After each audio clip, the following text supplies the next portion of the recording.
Hello students, welcome once again in Sundar Sir's classes. How are you? Hope you all will be fit and fine.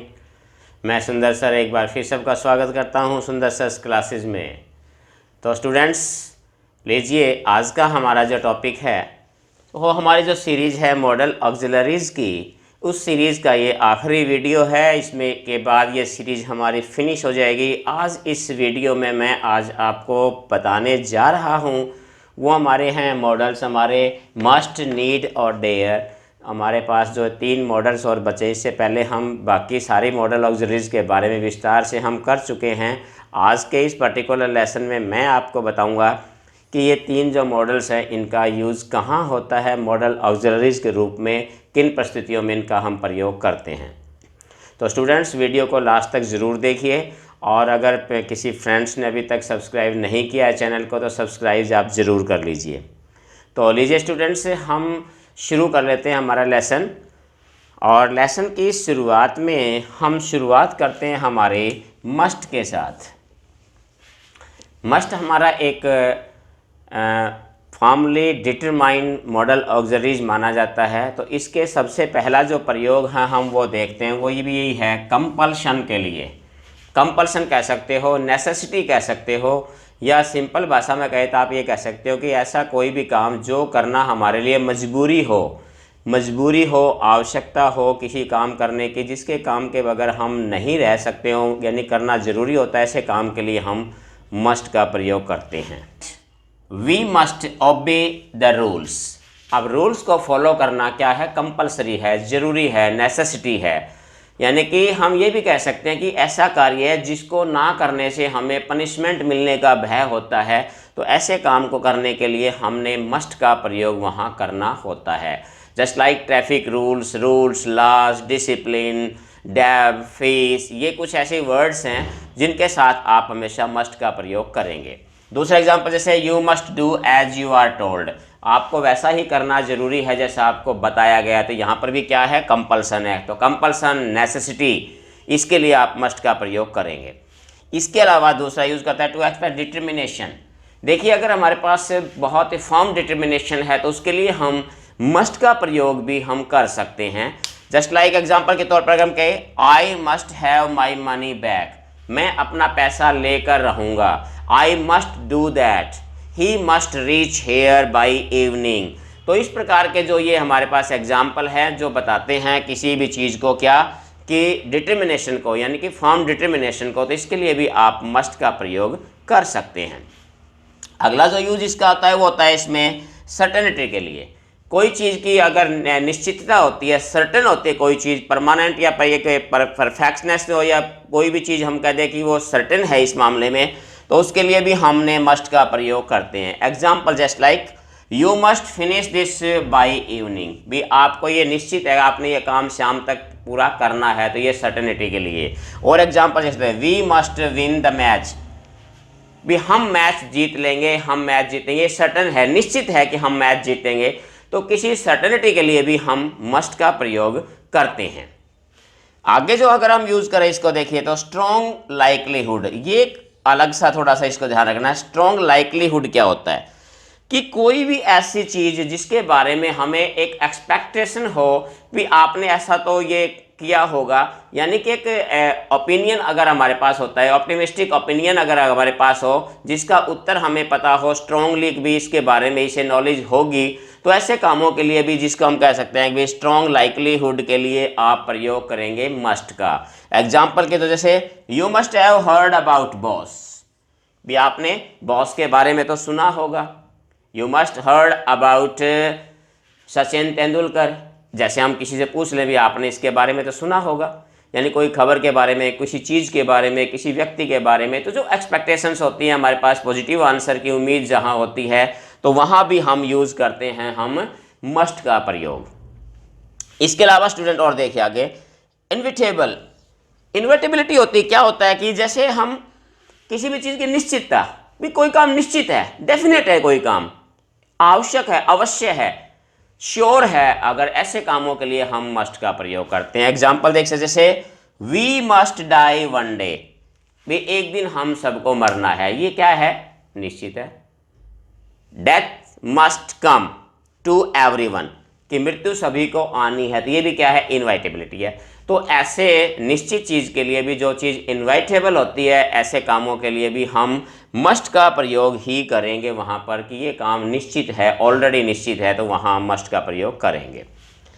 इसके अलावा देखिए और होता है कि जैसे रिटर्न ऑर्डर और इंस्ट्रक्शंस, अगर कोई रिटर्न ऑर्डर या इंस्ट्रक्शंस भी होती है तो उसके लिए भी हम मस्ट का प्रयोग करते हैं।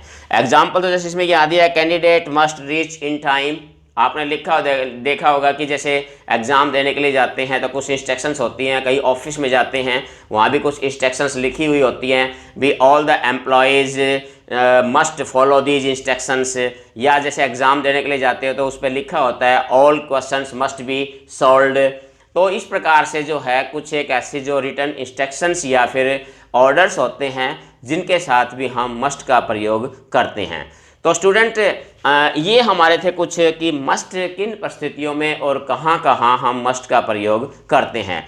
तो उम्मीद है कि मस्ट आपको समझ में आ गया होगा। अगर कोई प्रॉब्लम फिर भी अगर किसी प्रकार का कोई डाउट है आपको तो आप उसके बारे में मुझसे डिस्कस कर सकते हैं। तो स्टूडेंट्स ये हमारा था मस्ट का। अब जो हम आगे सॉल्व करने जा रहे हैं वो हम ले रहे हैं नीड और डेयर का। अब देखिए फ्रेंड, दो हमारे पास है नीड और डेयर। तो ये पहले मैं बता दूं आपको, नीड और डेयर को मार्जिनली ऑक्सिलरी वर्ब्स के नाम से जाना जाता है, यानी कि इसको हम पूर्णतया ऑक्सिलरी वर्ब्स नहीं बल्कि मार्जिनली ऑक्सिलरी वर्ब के रूप में करते हैं। क्यों? क्योंकि रीजन इसका ये है कि नीड और डेयर मेन वर्ब के रूप में भी इस्तेमाल किए जाते हैं। यानी मेन वर्ब के रूप में अगर सेंटेंस आपका अफर्मेटिव है तो अफर्मेटिव सेंटेंस में आप नीड और डेयर कभी भी ऑक्सिलरी रूप में हम यूज नहीं करते। तो चलिए हम पहली बात हम यही इसी के साथ, तो इसमें अगर आप चले देखना चाहें तो पहले आप ये नोट्स जो नीचे लिखा हुआ है तो आप इसको पहले इसी को देख लेते दीजिए कि नोट में क्या है। कि नोट में ये लिखा है कि need and dare are used as modal auxiliaries verbs in negative और इंट्रोगेटिव सेंटेंस ओनली, या ओनली और लगा सकते हो कि अगर नीड और डेयर का प्रयोग अगर आप ऑक्सिलरी वर्ब के रूप में यूज कर रहे हैं, मॉडल ऑक्सिलरीज के रूप में, तो आप केवल नेगेटिव या इंट्रोगेटिव सेंटेंस में ही हम इनका यूज करते हैं। अफर्मेटिव सेंटेंस में हम कभी भी नीड और डेयर का प्रयोग यानी एज ए मॉडल ऑक्सिलरी नहीं करते। तो ये अंतर जो है आपने ध्यान रखना है। एक और कि नीड और डेयर, जो हमारे पास नीड और डेयर हैं, इनके साथ कई मोस्टली आपने देखा होगा टू लिखा हुआ, तो ये ध्यान रखना कि टू का प्रयोग तभी आता है जब नीड और डेयर मेन वर्ब के रूप में आते हैं, यानी कि अफर्मेटिव सेंटेंस में। अगर ये नीड और डेयर आपके ऑक्सिलरी वर्ब के रूप में है तो इनके साथ कभी भी टू नहीं आता। इस चीज़ का आपने ध्यान रखना है। इसके साथ आपने ध्यान रखना कि अगर नीड और डेयर ऑक्सिलरी के वर्ब के रूप में आते तो इनके साथ नॉट का प्रयोग नहीं किया जाता। तो ये कुछ बातें थी जो आपने ध्यान में रखनी है। तो अब हम देख लेते हैं कि नीड और डेयर का प्रयोग हम कैसे करते हैं, किन परिस्थितियों में करते हैं। जैसे एग्जांपल के तौर टू एक्सप्रेस नेगेटिव आइडिया, अगर किसी चीज़ की नकारात्मक बात हमने करनी है या किसी को जो नेगेटिव आइडिया का एक्सप्रेस करना हो तो हम नीड का प्रयोग करते हैं। Just like I need not go there, कि मुझे वहाँ जाने की जरूरत नहीं है। You need not come here, you need not worry about me, भी आपको मेरे बारे में चिंता करने की आवश्यकता नहीं है, आपको वहाँ करनी है, आपको ये करने की जरूरत नहीं है, ऐसा नहीं है। तो इस प्रकार की जो हमारे पास जो सेंस होती है, नेगेटिविटी होती है, थॉट्स होती है, तो उनके लिए हम प्रयोग करते हैं नीड का एज ए मॉडल ऑक्सिलरी। इसके अलावा नीड का यूज आप इंट्रोगेटिव सेंटेंस में भी आप कर सकते हैं या करते हैं। जैसे नीड आई गो देयर, क्या मुझे वहाँ जाने की आवश्यकता है। Need you go there, need you come here, क्या आपको यहाँ आने की आवश्यकता है। तो इस प्रकार से अगर हमने क्वेश्चन भी अराइज करना है, क्वेश्चन भी पूछना है, तब भी आप नीड का प्रयोग करोगे as an modal auxiliary. Need का मतलब सामान्य अर्थ होता है आवश्यकता होना, किसी चीज की जरूरत होना। अब बात करते हैं अगर हम डेयर की। डेयर का मतलब होता है जैसे साहस करना, डेयर वर्ब है, मेन वर्ब है, साहस करना, हौसला करना, हिम्मत दिखाना, तो ऐसे कामों के लिए। तो वही नीड वाली बात इसमें भी, डेयर मैंने दोनों इकट्ठा बता दिया कि इसका प्रयोग भी आप इंट्रोगेटिव और नेगेटिव में ही करेंगे। जस्ट लाइक एग्जांपल देखिए, he dare not face me, he dare not face me, वो मेरा सामना नहीं कर सकता। He dare not come here, वो यहाँ नहीं आ सकता। तो यहाँ भी क्या है, यानी उसमें इतना साहस नहीं है, सेंटेंस नेगेटिव हो गया आपका।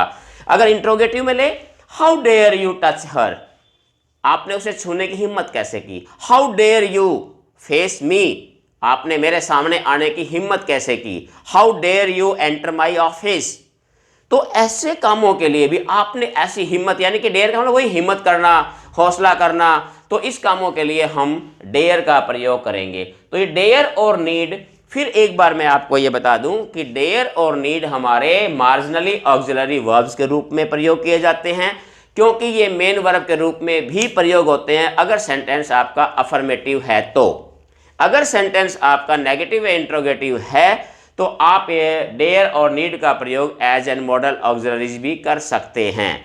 तो इस चीज़ का आपने ध्यान रखना है कि जब भी कभी डेयर और नीड अगर मॉडल ऑक्सिलरीज के रूप में आते हैं तो ये केवल नेगेटिव और इंट्रोगेटिव सेंटेंस में ही प्रयोग किए जाते हैं। अगर सेंटेंस अफर्मेटिव है तो फिर वहाँ पर आप इनका एक मार्जिनली ऑक्सिलरी वर्ब के रूप में नहीं बल्कि मेन वर्ब के रूप में ही आप इनका प्रयोग देखेंगे। तो स्टूडेंट्स, ये था मेरा आज का हमारा पर्टिकुलर चैप्टर की नीड, डेयर और मस्ट। और इसी वीडियो के साथ, इस लेसन के साथ ही हमारा जो ये चैप्टर था मॉडल ऑक्सिलरीज का, ये आज फिनिश होता है। तो अगर किसी स्टूडेंट को किसी भी पर्टिकुलर वीडियो में या किसी भी पर्टिकुलर टॉपिक या किसी पर्टिकुलर मॉडल से संबंधित कोई प्रॉब्लम है तो आप इसके बारे में मुझसे डिस्कस कर सकते हैं, कमेंट कर सकते हैं, मेल कर सकते हैं। तो स्टूडेंट्स, उम्मीद करता हूं कि ये सीरीज़ जो है आपको पसंद आई होगी, आपके लिए बेनिफिशियल भी साबित होगी। अगर आप पूरी सीरीज़ को प्लेलिस्ट के अंदर अगर आप इसको देखते हैं पूरी कंटिन्यू, तो निश्चित तौर पर ये सीरीज़ जो है आपके लिए बहुत ही फ़ायदेमंद साबित होने जा रही है। और मॉडल ऑक्सिलरीज का पूरा कंसेप्ट जो है वो बिल्कुल क्लियर तरीके से, पूरी तरीके से आपके सारे डाउट्स को दूर करती है। इसी उम्मीद के साथ कि एक बार फिर मिलेंगे बहुत जल्दी नए टॉपिक के साथ, नई सीरीज़ के साथ। तब तक अपना ख्याल रखिए। Have a nice day. Thank you.